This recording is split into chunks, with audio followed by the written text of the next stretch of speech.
సభాధ్యక్షులు Karimnagar MLA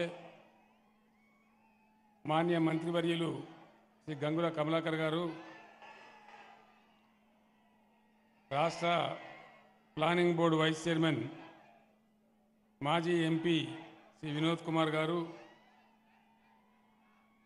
Karimnagar mayor గౌరవనీయులు సునీల్ రావు గారు, రాష్ట్ర సివిల్ సప్లైస్ కార్పొరేషన్ చైర్మన్ గౌరవనీయులు రవీందర్ సింగ్ గారు, డిప్యూటీ మేయర్ శ్రీ చెల్లా హరిశంకర్ గారు, state film development corporation chairman Anil Kurmachalam గారు, సీనియర్ వ్యవస్థాపక నాయకులు మైకేల్ శ్రీనివాస్ గారు, మాజీ జడ్పీ చైర్మన్ మాజీ మంత్రివర్యులు రాజేశం గౌడ్ గారు, మాజీ ఎమ్మెల్యే శ్రీ సత్యనారాయణ గౌడ్ గారు, వేదికను అలంకరించిన స్థానిక సంస్థల ప్రజాప్రతినిధులు, పార్టీ నాయకులు, సభలో ఆసీనులైన అన్నాదమ్ములకు, అక్క చెల్లెలకు అందరికీ నా నమస్కారం. ఇప్పుడే మిత్రుడు గంగుల కమలాకర్ గారు చెప్పారు, ఈ ఎస్ఆర్ఆర్ కాలేజీ గ్రౌండ్కి ఒక ప్రత్యేకత ఉంది. తెలంగాణ ఉద్యమ చరిత్రలో 2001 మే 17న మొట్టమొదటి సింహగర్జన సభ, బహిరంగ సభ ఈ కాలేజీ వేదికగానే మనం ప్రారంభం చేసుకున్నాం. ఆ రోజు నేను చెప్పినాను ప్రజలకు బహిరంగంగా, తెలంగాణ రాష్ట్రం తీసుకురాకపోతే ఉద్యమాన్ని విరమిస్తే నన్ను రాళ్లతో కొట్టి చంపండి అని ఇదే గ్రౌండ్ నుంచి నేను చెప్పిన. ఎవరు ఊహించనంత మంది ఈ గ్రౌండ్లో ఎంతమంది ఉండిరో అంతకు 3 రెట్ల మంది బయట ఉండి కరీంనగర్ పట్టణం అంతా జనమైపోయినటువంటి ఆ సభ తెలంగాణ ఉద్యమ చరిత్రలోనే మొట్టమొదటి ఘట్టం అని చెప్పి నేను మనవి చేస్తూ ఉన్నా. కమలాకర్ గారు చెప్పినట్టు అనేక మంచి కార్యక్రమాలు, దళిత బంధు కావచ్చు, రైతు బంధు కావచ్చు, రైతు బీమా కావచ్చు, కరీంనగర్ వేదిక నుంచే మనం ప్రకటించుకోవడం జరిగింది. అనేక విజయాలను తెలంగాణ ఉద్యమానికి, తెలంగాణ ప్రజలకు, వ్యక్తిగతంగా ఉద్యమ నాయకునిగా నాకు అందించినటువంటి ఈ కరీంనగర్ మట్టికి నేను శిరస్సు వంచి నమస్కారం చేస్తూ ఉన్నాను. చివరికి నేను ఇక కాంగ్రెస్ పార్టీయే దోకాబాజీ పార్టీ. ఎందుకంటే ఉన్న తెలంగాణ ఊడగొట్టి 58 ఏళ్ళు మనను ఏడిపించిన పార్టీ కాంగ్రెస్ పార్టీ. 69లో ఉద్యమం చేస్తే 400 మందిని కాల్చి చంపిన పార్టీ. ఆ తదనంతరం 2004లో మనతో పొత్తుకొచ్చి ఇక్కడ గవర్నమెంట్ వచ్చింది, అక్కడ గవర్నమెంట్ వచ్చింది. 2005లో ఇచ్చేయాలి కదా తెలంగాణ, 6 నెలలో ఏడాది టైంలో ఇవ్వాలి. కానీ మళ్ళా దోకా చేసినారు. మళ్ళా దోకా చేసి 13-14 ఏళ్ళు మీరందరూ చాలామంది ఉద్యమంలో పాల్గొన్న వాళ్ళే మళ్ళా కొట్లాడితే అప్పుడు మళ్ళా ముందుకు వచ్చేటువంటి ప్రయత్నం చేసినారు. మళ్ళా వెనుకకు పోయినారు, టీఆర్ఎస్ పార్టీని చీల్చే ప్రయత్నం చేసినారు, రకరకాల కథలు చేసినారు. అప్పుడు ఇక కేసీఆర్ సచ్చుడో తెలంగాణ వచ్చుడో, కేసీఆర్ శవయాత్రనో తెలంగాణ జైత్రయాత్రనో ఏదో ఒకటి జరగాలని చెప్పి మొండికేసి ఆమరణ దీక్షకు నేను శ్రీకారం చుట్టింది కూడా ఈ కరీంనగర్ గడ్డ నుంచి. నన్ను అలుగునూరు చౌరస్తాలో అరెస్ట్ చేసి తీసుకెళ్లి ఖమ్మం జైల్లో పెట్టినారు. ఇట్లాంటి అనేక ఉద్యమ ఘట్టాలలో ప్రథమ స్థానంలో ఉండేది ఈ కరీంనగర్ మట్టి, కరీంనగర్ గడ్డ. అద్భుతమైనటువంటి విజయాన్ని మనకు అందించింది. ఈ గ్రౌండ్లో నేను 2 విషయాలు చెప్పాలని అనుకుంటే, ఇక్కడి నుంచే ఉద్యమం పెట్టినాం కాబట్టి, ఏదన్నా ఒక రాష్ట్రం బాగుపడ్డదా, వెనుకకపోయిందా, ముందుకు వచ్చిందా అని చూడడానికి అంతర్జాతీయ స్థాయిలో అయితే దేశాలు, విత్ ఇన్ ఇండియా అయితే రాష్ట్రాలు 2-3 విషయాలు గీటురాళ్ళు ఉంటాయి. ఇది బాగుందా లేకపోతే చెడిపోయిందా అని చూడడానికి. అందులో అన్నిటిని మించినటువంటిది నంబర్ 1, అంతర్జాతీయంగా కూడా అన్ని దేశాలను కూడా పరిగణన తీసుకునేది ఏంటంటే ఆ రాష్ట్రం యొక్క తలసరి ఆదాయం, పర్ క్యాపిటా ఇన్కమ్. తెలంగాణ ఏర్పడ్డ నాడు 2014లో మన ర్యాంకు 19వ 20వ ర్యాంకు ఉండే ఇండియాలో. ఈరోజు 10 సంవత్సరాల బీఆర్ఎస్ పాలన తర్వాత 3,18,000 రూపాయల తలసరి ఆదాయంతో నా తెలంగాణ ఇలా ఇండియాలో నంబర్ 1 ఉంది పర్ క్యాపిటల్లో నేను మనవి చేస్తా ఉన్నా. ఇది మనందరికీ గర్వకారణం. ఇందాక నేను వస్తుంటే బస్సులో గంగుల కమలాకర్ గారు చెప్పినారు, సార్ ఇప్పుడు మనం సీసీ రోడ్డు మీద పోతున్నాం, కరీంనగర్లో అసలు మట్టి రోడ్డే లేదు, మొత్తం సీసీ రోడ్లే చేసినాం, ఎక్కడైనా కొసలకుంటే మళ్ళీ ఈ రౌండ్లో చేసేస్తా, అద్భుతంగా తయారు చేసినామని చెప్పినారు. అంటే ఆ విధంగా ఎక్కడి నుంచి వచ్చింది, మన ఆదాయాన్ని పెంచుకుంటూ ప్రజల అవసరాల కోసం వినియోగిస్తున్నాం కాబట్టి, క్యాపిటల్ ఎక్స్పెండిచర్ కూడా పెంచినాం కాబట్టి మన ఆదాయం పెరిగింది.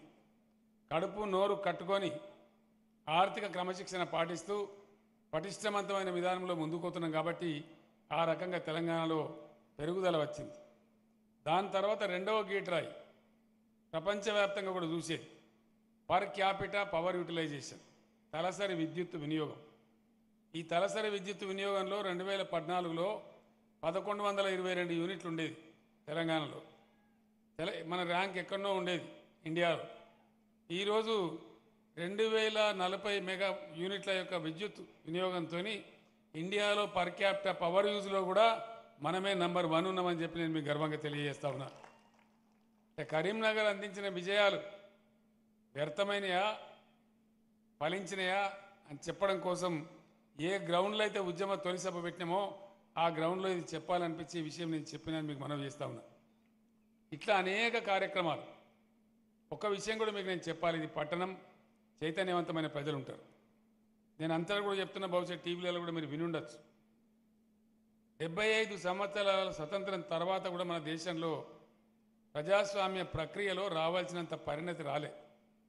ఏ దేశాలలో అయితే ఆ పరిణతి బాగా వచ్చిందో అవి చాలా ముందుకు పోతూ ఉన్నాయి. అందుకే మన దగ్గర ఎలక్షన్ వచ్చిందంటే హడావుడి, హంగామా, అబాండాలు, బదనాములు, లొల్లులు, ఇక గాడిది గుర్రం అన్నీ ఒకటే పనిచేస్తూ ఉంటాయి. చాలా గందరగోళం చేస్తారు. అన్ని ఫాల్తు వాగ్దానాలు, అవి నెరవేర్చకపోవడాలు, గెలవడానికి అనేక దుర్మార్గమైన పనులు, ఇవన్నీ కూడా జరుగుతూ ఉంటాయి. ఎక్కడైతే పరిణతి బాగా వచ్చిందో అక్కడ ఇవన్నీ జరగాయి. అమెరికాలో అయితే మనలాగా సభలు కూడా పెట్టరు, టీవీల ద్వారా మెసేజ్ ఇస్తారు. ప్రభుత్వ పాలసీల మీదనే, పార్టీల యొక్క పాలసీల మీదనే ప్రజలు ఓటింగ్ ఇస్తారు.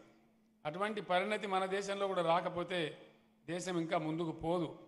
కాబట్టి మీరు విజ్ఞులు కాబట్టి కరీంనగర్ ప్రజలు దయచేసి ఆలోచిస్తారని చెప్పి నేను ఆశిస్తూ ఉన్నా.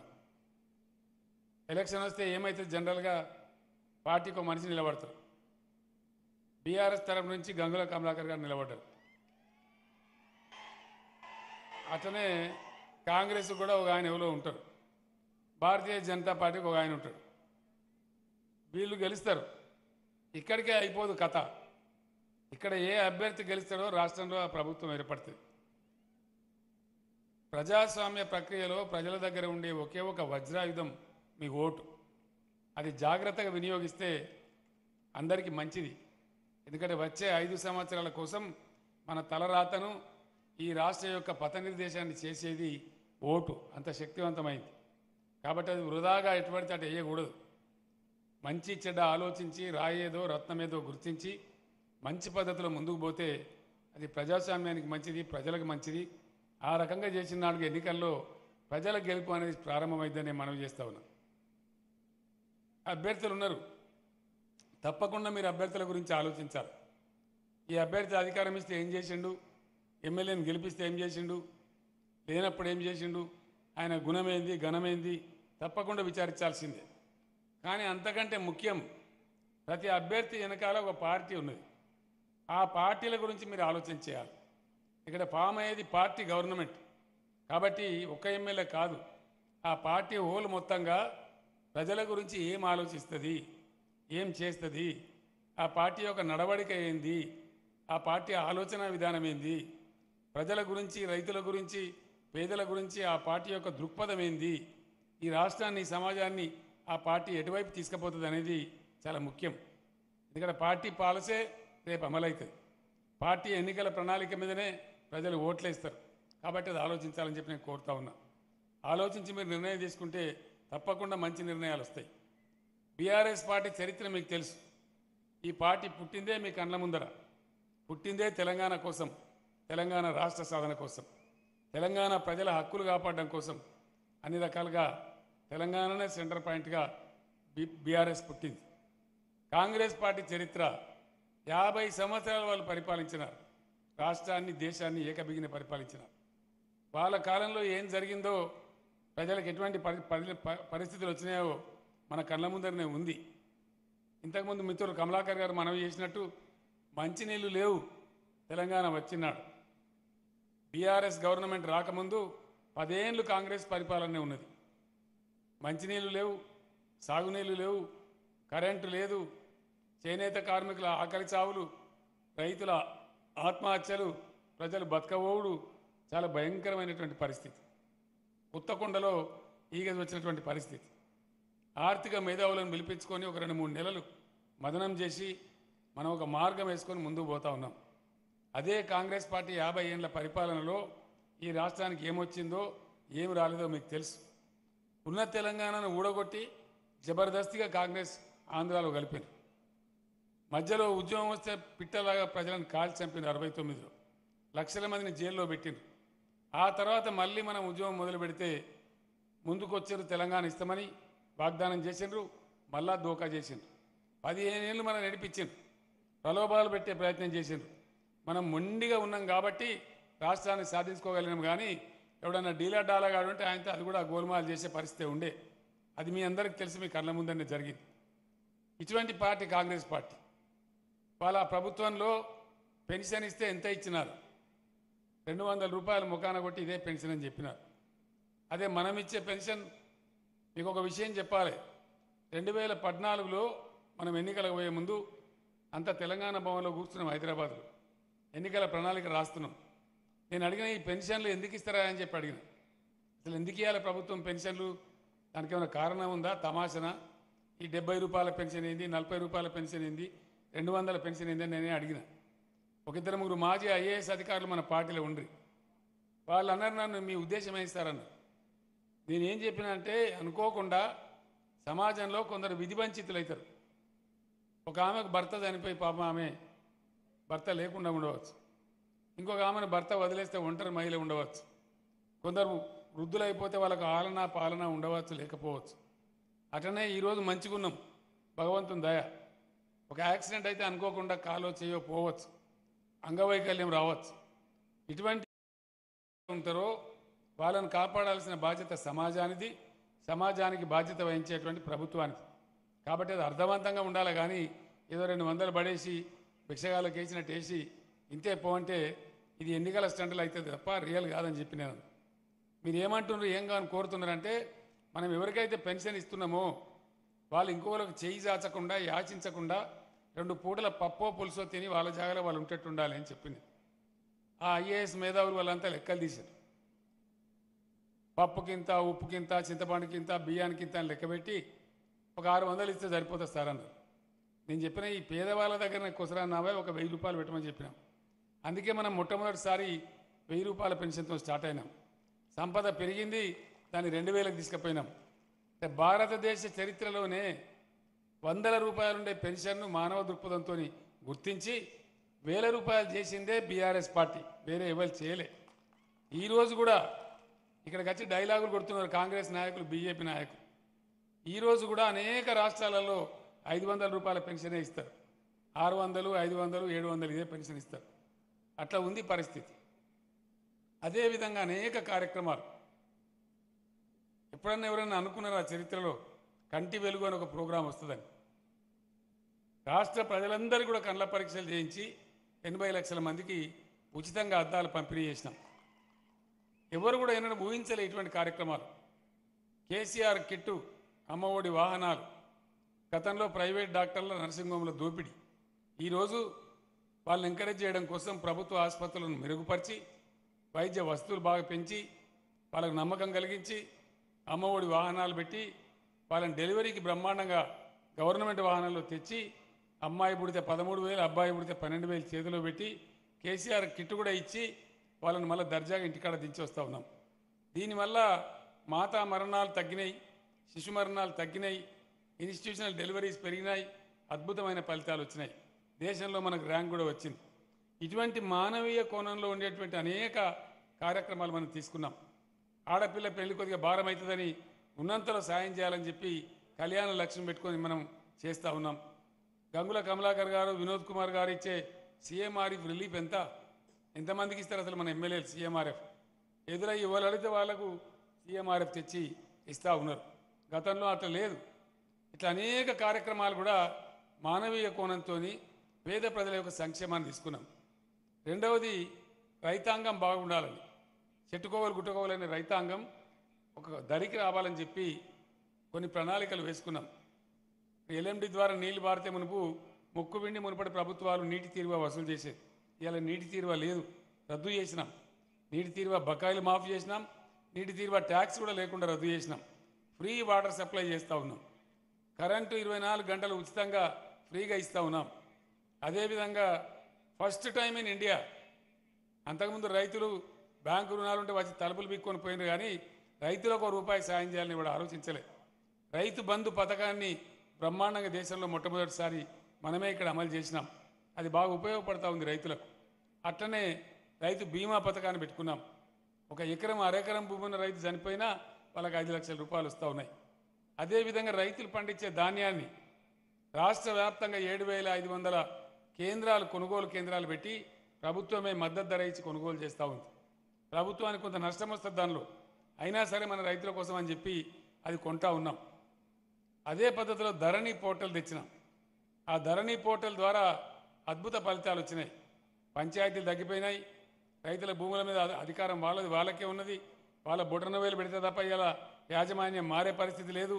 మునుపట్లాగా పైరవికారులకు, వాళ్ళకు దళారులకు ఆస్కారం లేకుండా పోయింది. అది కాకుండా దాన్ని మించి అతి ముఖ్యమైన పని ఏంటంటే ధరణిలో రైతు బంధు డబ్బులు మేము వేస్తూ ఉన్నాం. మీ అకౌంట్లు ఉన్నాయి కాబట్టి ఏ విధంగా వస్తుంది, ఎంత బ్రహ్మాండంగా వస్తుంది రైతు బంధు. అక్కడ మేము పైసా విడుదల చేస్తే పైసా, 100 విడుదల చేస్తే 100, 1000 విడుదల చేస్తే 1000. ₹1 పొల్లు పోకుండా, మధ్యలో దళారీ లేకుండా, మీరు ఏ ఆఫీస్కి పోకుండా, కడుపులో చల్లగదలకుండా ఆ డబ్బులు వచ్చి పడుతున్నాయి. మీ సెల్ ఫోన్లు టింగు టింగుమని మోగుతున్నాయి. మీరు చూసుకొని పోతే బ్యాంకులో డబ్బులు ఉంటున్నాయి. మీరు పెట్టుబడికి వాడుకుంటూ ఉన్నారు. ఈరోజు కాంగ్రెస్ పార్టీ మాట్లాడుతూ ఉంది, వాళ్ళు ఉన్నప్పుడు ఇవేం చేయలే. వాళ్ళు ఉన్నప్పుడు అంతా పైరవికారులు, దళారులు, పెట్టుబడి తట్టే అడ్డగోలుగా లంచాలు, అది జరిగింది. ఈరోజు మళ్ళా మాట్లాడుతూ ఉన్నారు. రాహుల్ గాంధీ మాట్లాడతాడు, కాంగ్రెస్కి అధికారం వస్తే ధరని తీసి బంగాళాఖాతంలో వేస్తారట. బంగాళాఖాతంలో వేస్తే ఏం జరుగుతుంది? రైతు బంధు డబ్బులు ఎట్లా రావాలా? వస్తాయా? మళ్ళీ ఏం జరుగుతుంది? రైతు బంధు డబ్బులు ధరని తీసేస్తే మళ్ళా అదే విఆర్ఓలు, మళ్ళీ పైరవికారులు, మళ్ళీ ఎంఆర్ఓ ఆఫీసులు, మళ్ళీ పానీ నకళ్ళు, మళ్ళీ మొదటికి వస్తుంది. ఈ రకంగా బాధ్యతారహితంగా ఎంత దూరం తీసుకొని పోయినాం తెలంగాణ అంటే, నిన్నగాక మొన్న డిక్లేర్ చేసినారు కేంద్ర ప్రభుత్వం, వడ్లు వండించడంలో పంజాబ్ను దాటిపోయి ఇండియాలో నంబర్ 1 తెలంగాణ రాష్ట్రమైంది. నంబర్ 1 మనం ప్రకటించుకోవలేము, కేంద్ర ప్రభుత్వం ప్రకటించింది.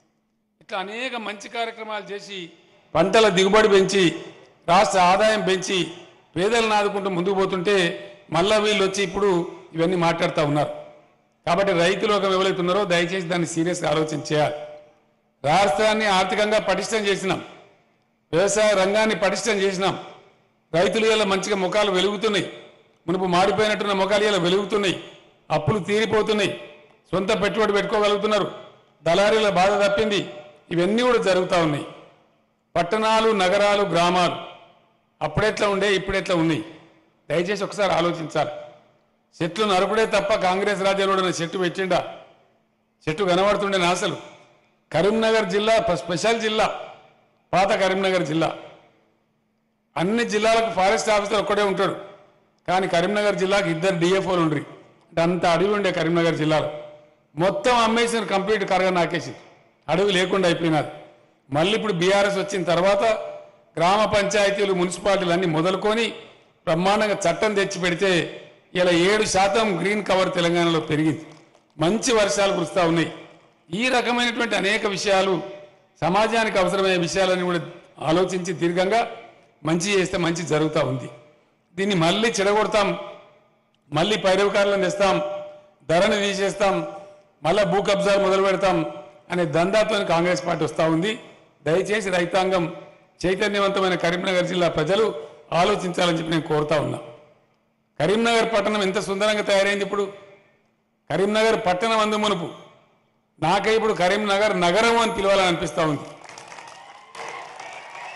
గంగుల కమలాకర్ మొండి మనిషి కాబట్టి, పట్టిన పట్టు ఇడవడు కాబట్టి ఎంబడబడి ఆ మానేరు రివర్ ఫ్రంట్ కట్టిస్తూ ఉన్నాడు.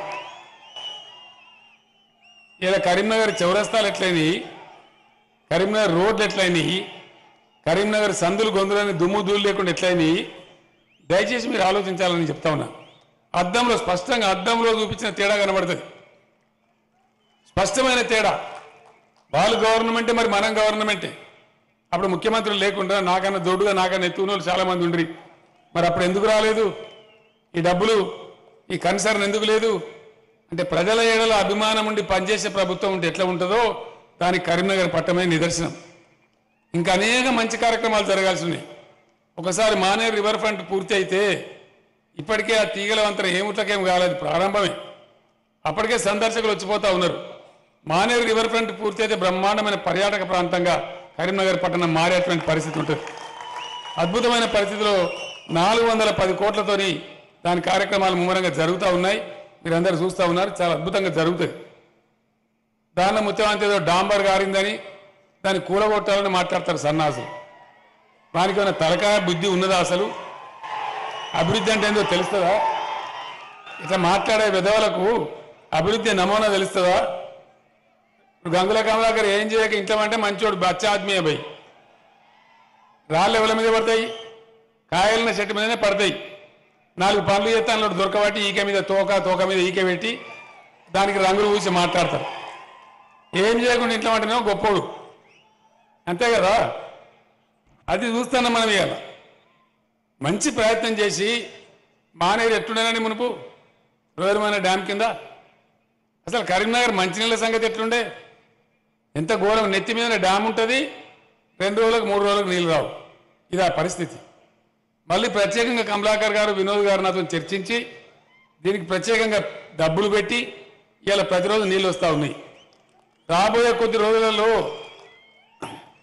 నేను మీ అందరికీ మనవి చేస్తా ఉన్నా, కొన్ని దిక్కుల బాగా ప్రయోగమైంది ఆ సక్సెస్. రాబోయే కొద్ది రోజులలో తెలంగాణలో 24 గంటలు నల్లా నీళ్ళ సదుపాయం ఉండే స్కీమ్ ఏర్పాటు చేస్తూ ఉన్నాం. ఎప్పుడు దింపుకుంటే అప్పుడు వచ్చేటట్టు ఆ దిశగా పనులు జరుగుతూ ఉన్నాయి.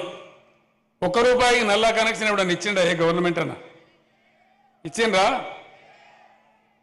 ఇలా ₹1 నల్లా కనెక్షన్ ఇచ్చి మీ అందరి ఇళ్లలో నల్లాలు ఉండాలని ఇలా పబ్లిక్ స్టాండ్ పోస్ట్ ఉన్నాయి. ఆ పిఎస్పీలు లేవు కదా, బిందెలు పట్టుకొని బజారుకు రారు కదా ప్రజలు. ఎంత పేదోళ్ళైనా ప్రతి వాళ్ళ ఇంట్లో నామమాత్రంగా రూపాయి తీసుకొని నల్లా కనెక్షన్ పెట్టించి ఇలా బ్రహ్మాండంగా నీళ్ళు వస్తూ ఉన్నాయి. ఇదంతా డెవలప్మెంట్ కాదా? ఇదంతా ఎవరి కోసం జరిగింది? ఎంత రిలీఫ్ వచ్చింది? ఇవన్నీ విషయాలు కూడా దయచేసి ఆలోచించాలని చెప్పి నేను కోరుతా ఉన్నా. ప్రజల జీవితాలలో ఒక క్వాలిటేటివ్ చేంజ్, ఒక గుణాత్మకమైన మార్పు తీసుకురావడానికి ఇవన్నీ తొలి అడుగులు. ఇంకా రాబోయే రోజులలో ఇంకా మంచి జరుగుతుంది. ఎవడు ఏమన్నా, ఎవడు ఏడ్చినా, ఎవడు మొత్తుకున్నా డెఫినెట్గా మళ్ళీ బీఆర్ఎస్ గవర్నమెంటే వస్తుంది. ఇప్పటికి నాకు సగం యాత్రలు కంప్లీట్ అయినాయి. సగం తెలంగాణ తిన్న నేను యాడికి పోయినా పెద్ద లుల్లి ఉంది, అద్భుతంగా ఉన్నది. మనకి ఏం డౌట్ అవసరం లేదు. వాడోడు వీడోడు ఏదో మాట్లాడితే మనం పట్టించుకునే అవసరం లేదు. మనం ప్రజలతో ఉన్నాం, ప్రజలు మనతో ఉన్నారు. 30 తారీఖు నాడు చూపెడతారు తమాషా. దానికి మీరు ఏం పై సంబంధం కూడా రందిపడే అవసరం లేదు. అందువల్ల ముందుకు పురోగమించుదాం, ఇంకా బాగా అభివృద్ధి చేసుకుందాం. రాష్ట్రం ఆర్థికంగా ముందుకు పోతా ఉంది. భారతీయ జనతా పార్టీ దయచేసి కరీంనగర్ ప్రజలు ఆలోచించాలి. నేను నింద కోసం చెప్తలేను. ఆ పార్టీకి ఏం రాదు, మతపిచ్చి తప్ప ఇంకోటి రాదు. పొద్దున్న లేస్తే అది. రెండవది ఏంది, మీరు మంచిగా వినాలి దయచేసి. నరేంద్ర మోడీ ప్రధానమంత్రి ఈ దేశంలో 157 మెడికల్ కాలేజీలు పెట్టాడు. ఒక్క కాలేజీ కూడా మన తెలంగాణ నోసుకోలేదా? మేము 100 ఉత్తరాలు రాసినాం. మేము రాష్ట్రమైనా, మేము పన్నులు కడుతున్నాం. ఈ దేశాన్ని సాధే రాష్ట్రాలలో మేము 5-6 రాష్ట్రాలలో మేము ఒకలము. మాకెందుకు ఇవ్వ మెడికల్ కాలేజీ అంటే ఇయ్యలే. ఒక్కటి కూడా, కనీసం ఒకటి కూడా మర్యాద కన్నా ఒకటని ఇవ్వాలి. 100 ఉత్తరాలు రాస్తే కూడా ఇయ్యలే. ఆయన ఇయ్యలేదని మనం నారాజు కాలే. మనం సన్నాసి కాదు కదా. ఆయన ముఖం మీద కొట్టినట్టు కరీంనగర్ జిల్లాలో 50 ఏళ్ల కాంగ్రెస్ పరిపాలనలో ఒక్క గవర్నమెంట్ కాలేజీ లేకుండే పాత కరీంనగర్ జిల్లాలో. ఇలా బీఆర్ఎస్ గవర్నమెంట్లో 4 మెడికల్ కాలేజీలు వచ్చినాయి గవర్నమెంట్లో పాత కరీంనగర్ జిల్లాకు. మీరందరూ చూస్తా ఉన్నారు, మీ కళ్ళ ముందు జరుగుతున్న సత్యం ఇది. 50 ఏళ్ల కాంగ్రెస్ జమానాలో ఒక్కటి రాలే. ఇలా 10 ఏళ్ల బీఆర్ఎస్ పాలనలో 4 ప్రభుత్వ మెడికల్ కాలేజీలు వచ్చినాయి. ప్రతి జిల్లాకు ఒకటి పెట్టుకుంటా ఉన్నాం, 33 మెడికల్ కాలేజీలు పెట్టుకుంటా ఉన్నాం. తెలంగాణ ప్రతి సంవత్సరం 10,000 మంది డాక్టర్లను ఉత్పత్తి చేసేంత సామర్థ్యానికి పెరిగింది ఇవాళ. ఇది 10 ఏళ్లలో జరిగిన ప్రగతి. అయితే నరేంద్ర మోడీ బీజేపీ ఒక్క మెడికల్ కాలేజ్ ఇయ్యలే. ఇంకొకటైతే మరీ దారుణం, చట్టం ఉన్నది, పార్లమెంట్లో పాస్ చేసిన యాక్ట్ ఉన్నది, ఇది నవోదయ విద్యాలయాల గురించి. ఎన్ని జిల్లాలు ఉంటే ఆ రాష్ట్రానికి అన్ని నవోదయ స్కూళ్ళు పెట్టాలి, యాక్ట్ ఉంది.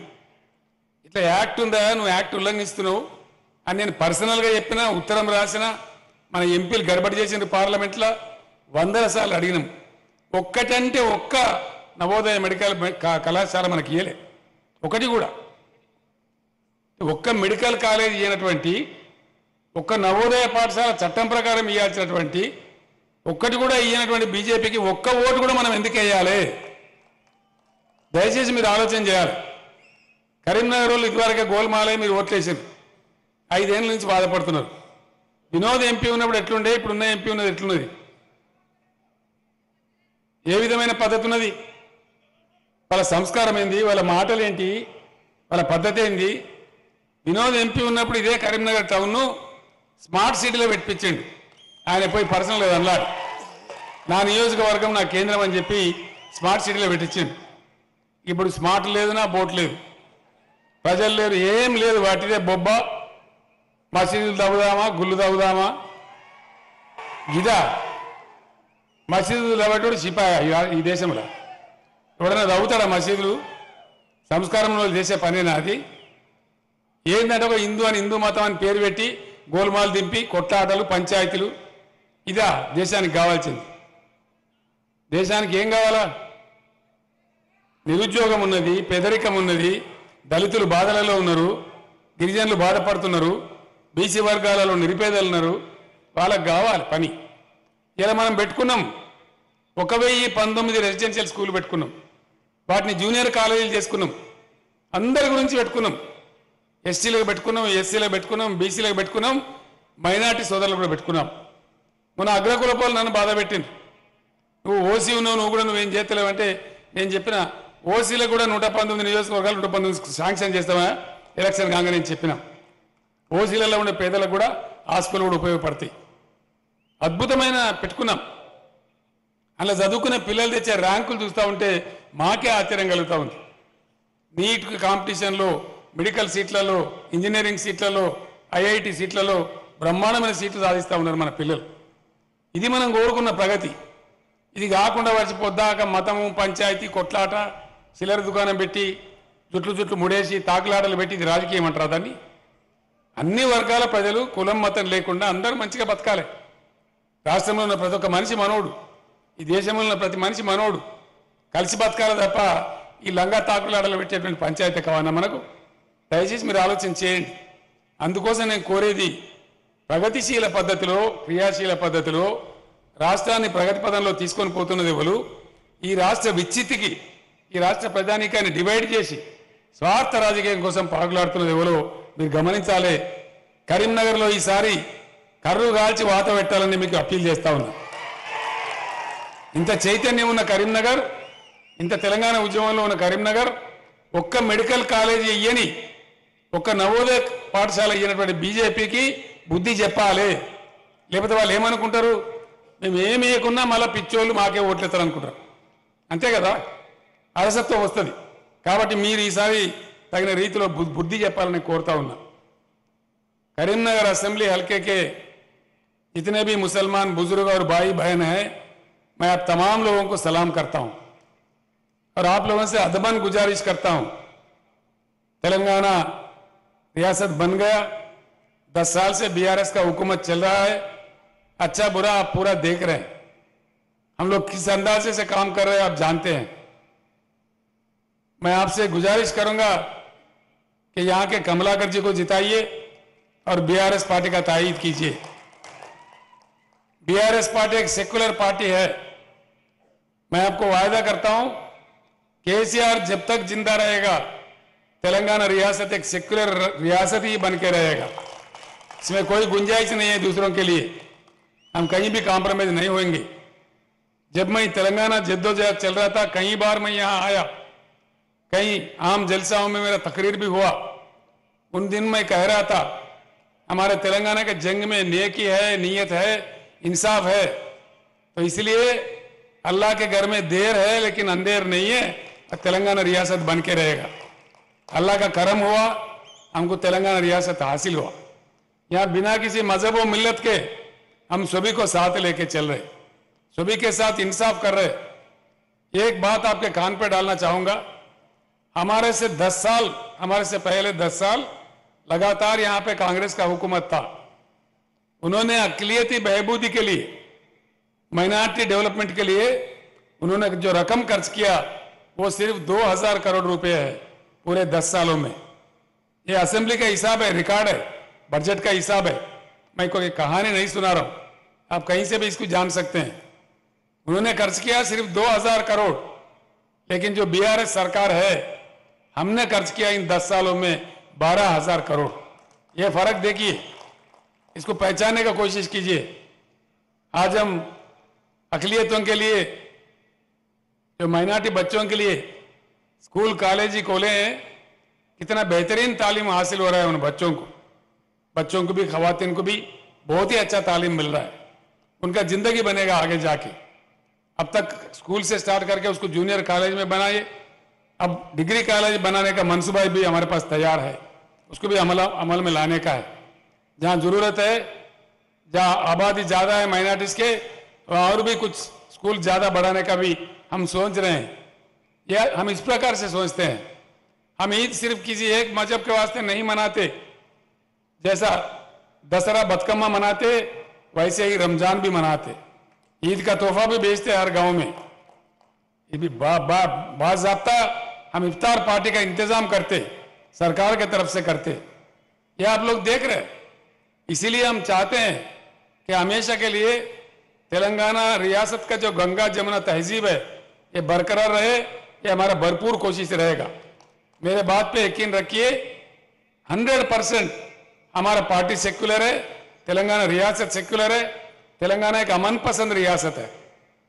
आप एक बात ये भी सोच सकते हैं, जब कांग्रेस का हुकूमत था, कदम कदम पे कर्फ्यू, कदम कदम पे दंगे।